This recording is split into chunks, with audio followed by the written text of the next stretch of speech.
What's up, guys? Welcome to a video about law, curses, and redemption.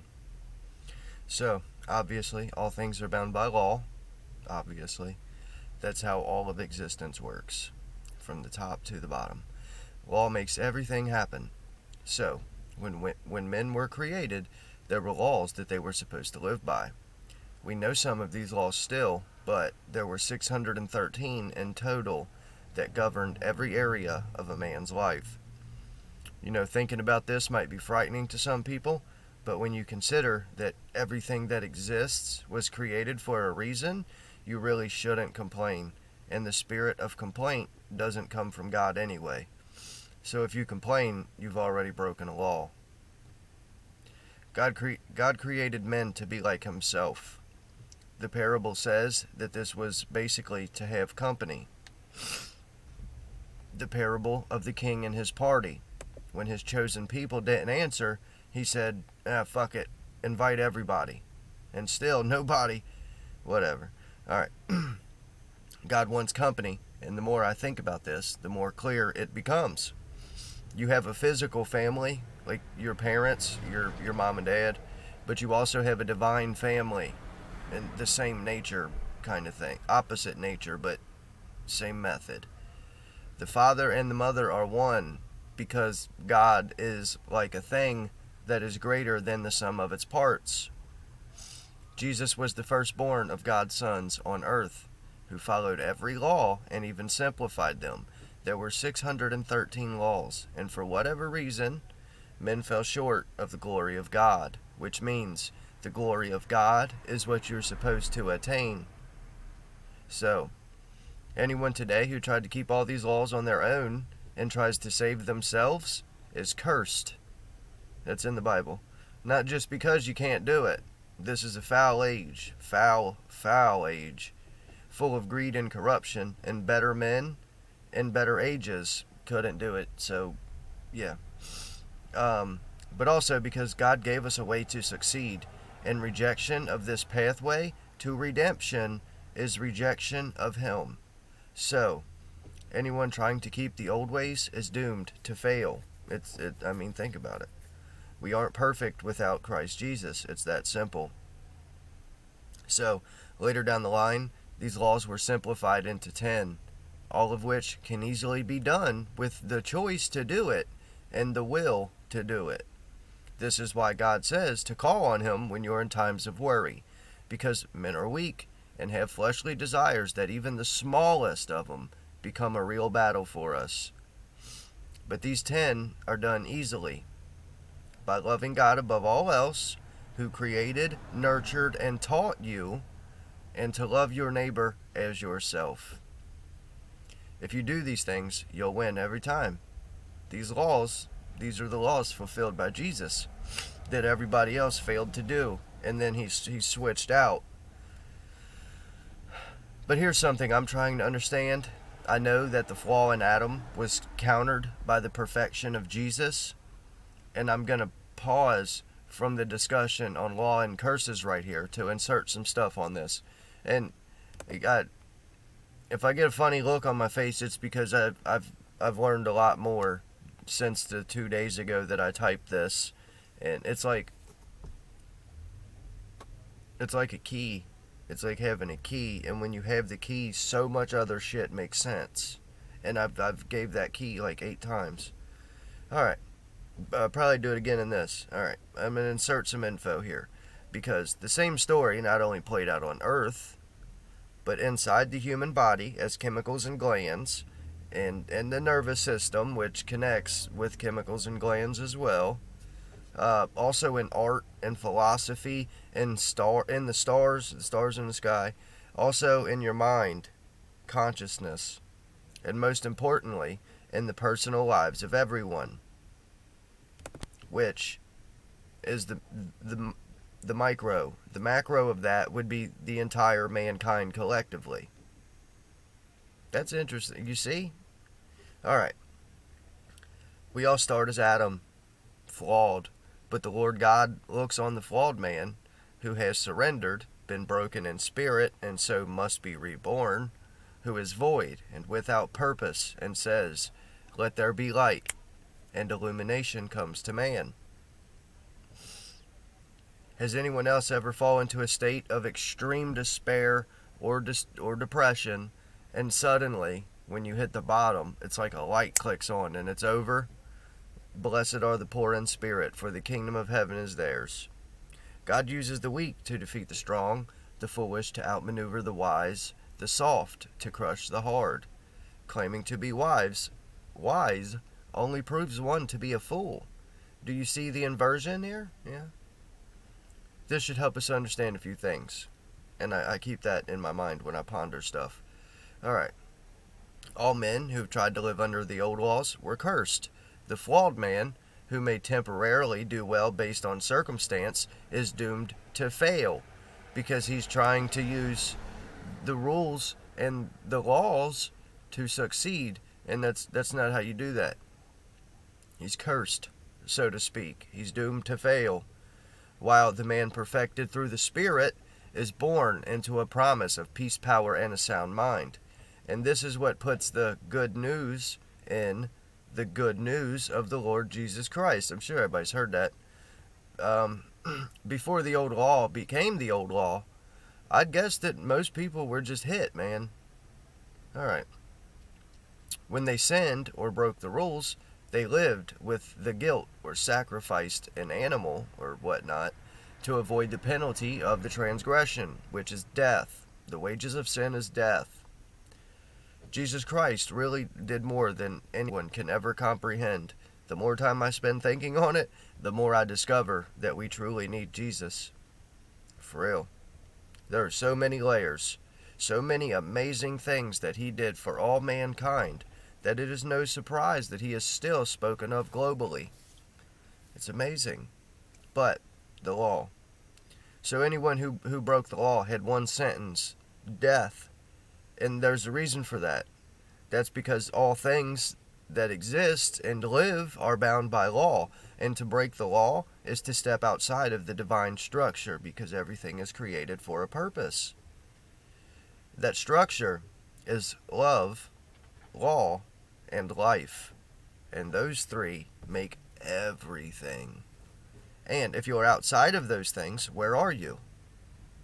Dead in your transgressions. Yeah, so if you go read the Bible, you'll see a few descriptions of God. I think it's like 4 total. They are these things, right?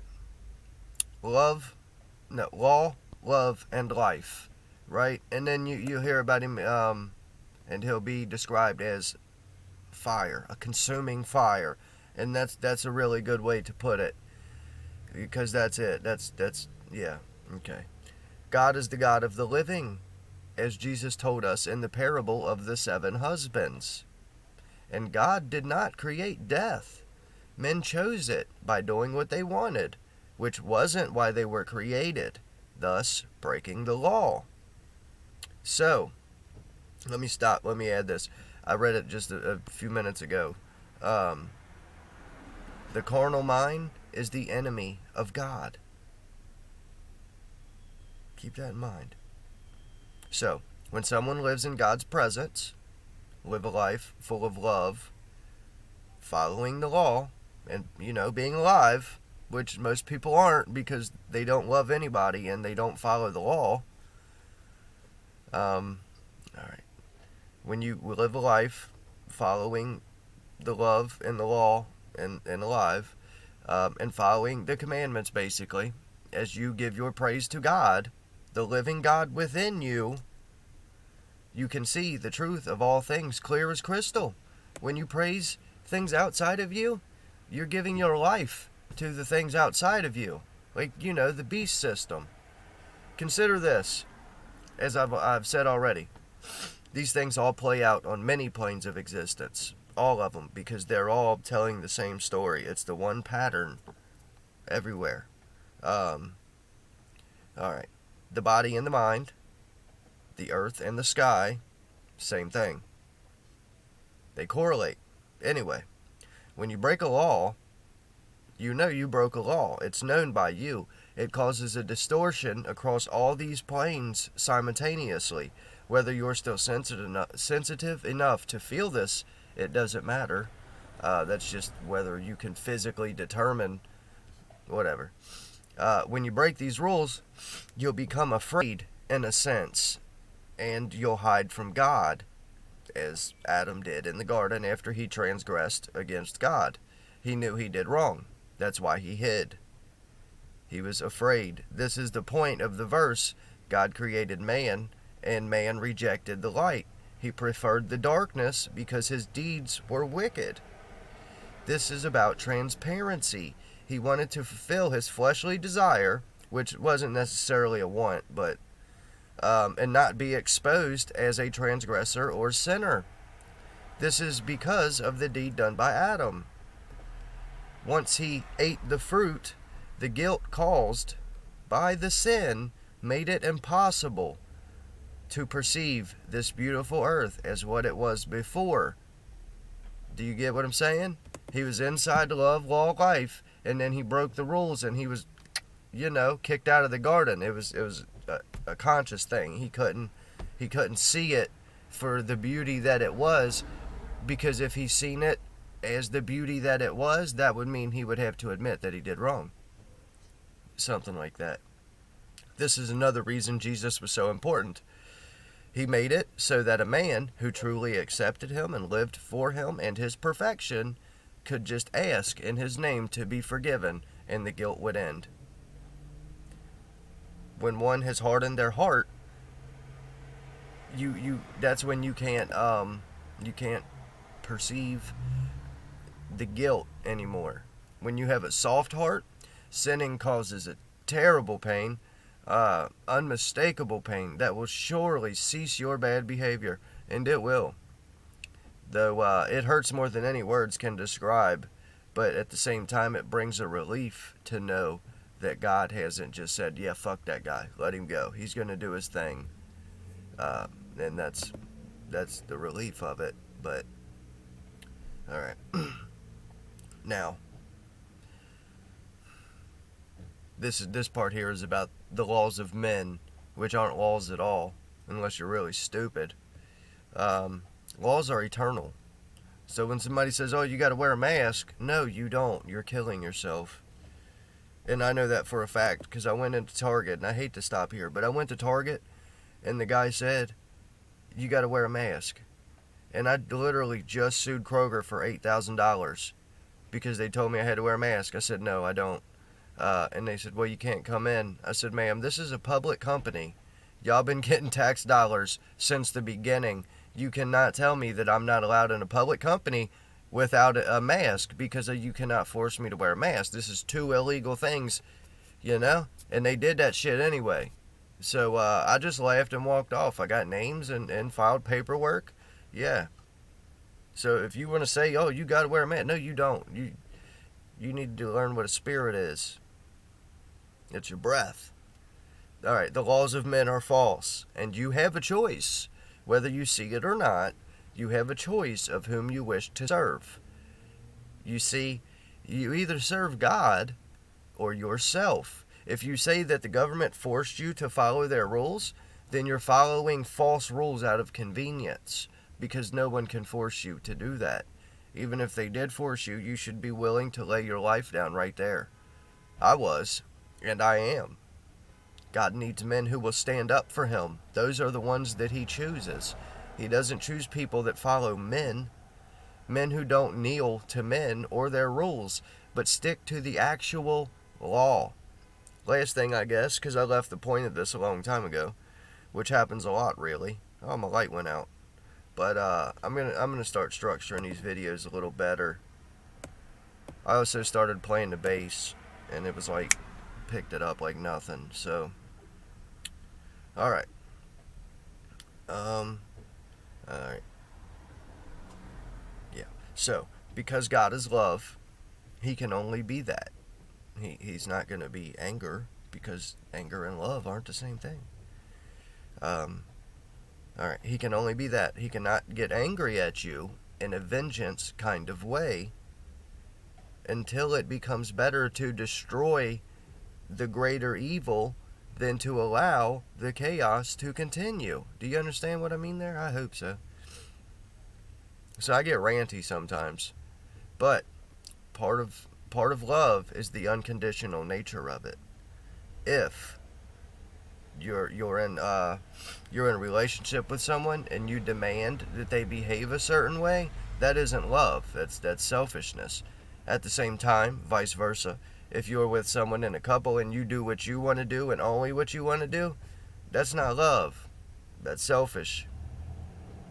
I'm saying this because I know all kinds of people that they wish and they hope for a kind of love and loyalty that words cannot do justice. And that love and that loyalty is inside of you. Literally, physically. The only true and living God is inside of you. He lives within all men and women. And he is just waiting for you to realize that everything that you're looking for in this external world around you, you will never find it. Never. Because it's a fucking reflection of the truth inside. But those things are within you.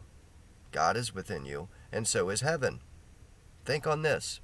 God loved you so much that he came out from within man and dwelt among men physically to show them the way back home. Right? And what I mean by this is the Jordan River, there's something that correlates to the Jordan River inside of you. Golgotha, where he was crucified, is the place of the skulls. Like all of it, every step he took was the process that the Christ within takes. Yeah. If you don't know what the Christ within is, just define it in Greek. I could make a whole video and just explain just that one thing. I might do it. Alright.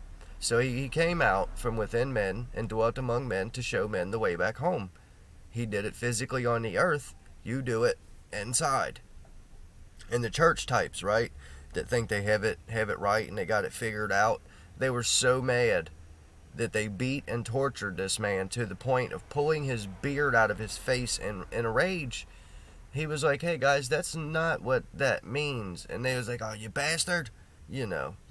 So, they thought their practice of going to church once a week, paying some money, and occasionally praying to be forgiven were the actual way to heaven. And when the truth manifests in the flesh, this is something I think about. The truth, right? I think about, there's like 80 things that sit at the right hand of God.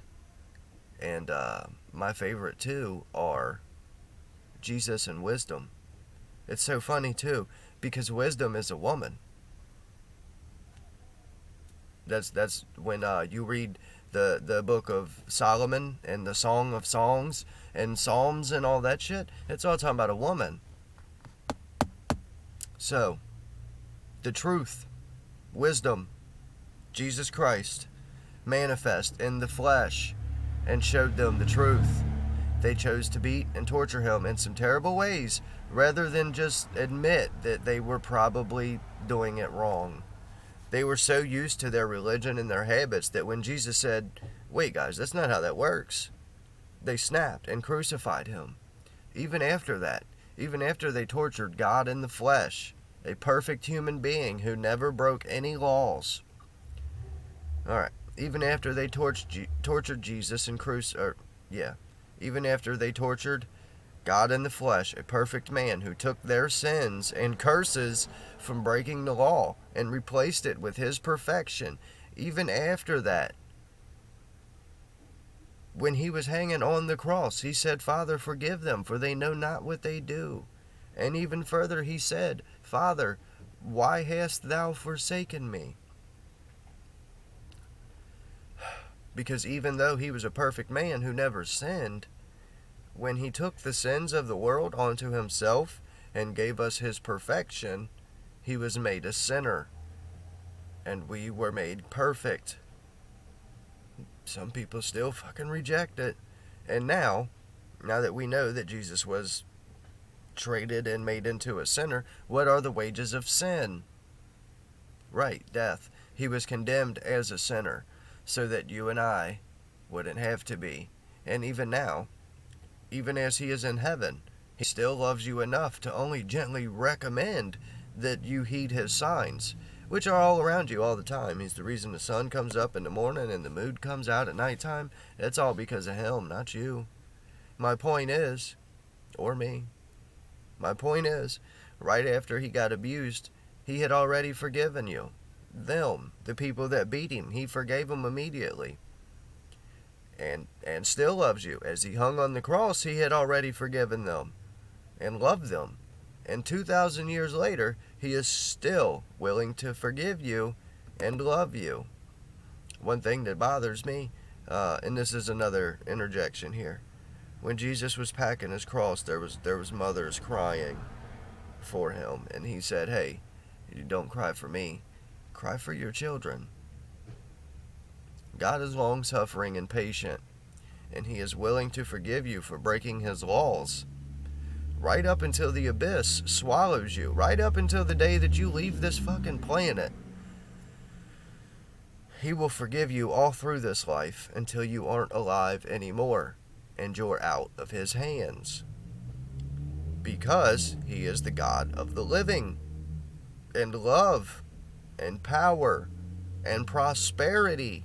All things that you can only have when you're alive. If you heard what I said there, about you can be forgiven up until this very second that you die, the moment that you die, and you thought, well, shit, I got plenty of time, I can wait this out. That's manipulation, and that isn't love. Sincerity and loyalty are required. You must protect God's throne from bad thoughts, and mostly the TV. You must walk away from the flow of this world. Separate from it. Because most people won't give you a reason to love them. That's what's hard about it all. Most people are jackasses, but I still love them. There's a line that you cross, and when you do, you have to fight. You cannot surrender. The Bible is living words. It reads you while you read it, and based on what it reads about you, it will decide what you get from it. Proud, egotistical atheists get literal meaning. Like they really, they get literal meaning. Religious types that go to church and are part of the world, they get a literal meaning, but they can recognize there's more to it than just that. Those who have a bleeding heart, and the highest honor they could ever achieve would be to serve God faithfully and wish to do his will, they will get the truth. And that's why I'm here. Those are the ones who Jesus will come to and break bread with and give a promise. And let me tell you, it was so amazing. I was far back, like I was a kid. I always believed in God. I had an atheist phase, and even still I believed in God. Like, why wouldn't you, though? Let me give you a useless hint here. It's only useless if you don't give a shit. Some people read the story of Sodom and Gomorrah and think, oh wow, that's gross, they were going to rape some angels. The angels that came to save Lot. What these physical eye users will think is literal rape. It's not. But the one who hasn't boxed their mind into this physical world will see that obviously that's not what that means. And I'll tell you, rape means take their secrets. They wanted to speak with the angels and force them to tell their secrets. It's allegory and metaphor and illusions and personification. It helps if you have oil in your lamp. What is the light of the body?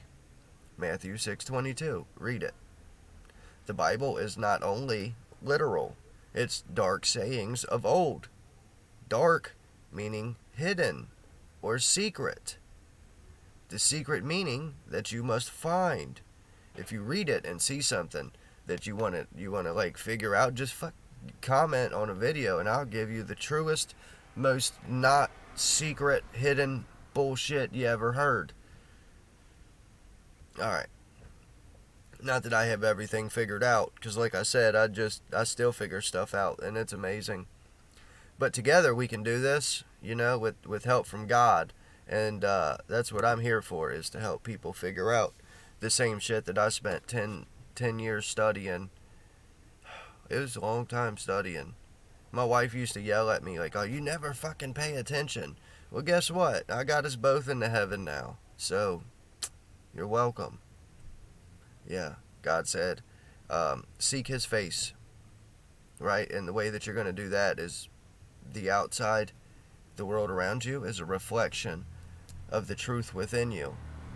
These are all God's works out here. So if you study the work, study the stars, the law, the emotions, how the body's put together. There's like 7 systems running together. Of course it's 7, but they all connect to the cerebrum and the cerebellum. You're nothing but a brain and a spinal cord. The rest is hallucinated. You know? But you study what's around you, and then you correlate it to what's inside of you. And that's how you find God. That's how I did it. And I know, like, it wasn't me. I was led the entire way, because that's what I wanted. I wanted to find God, and I wanted to know the truth of Jesus and all that stuff. And I did. And then I set Jesus free. And now the Holy Spirit lives in my heart. And he kicks my ass every time I do something wrong. But I'm not gonna die.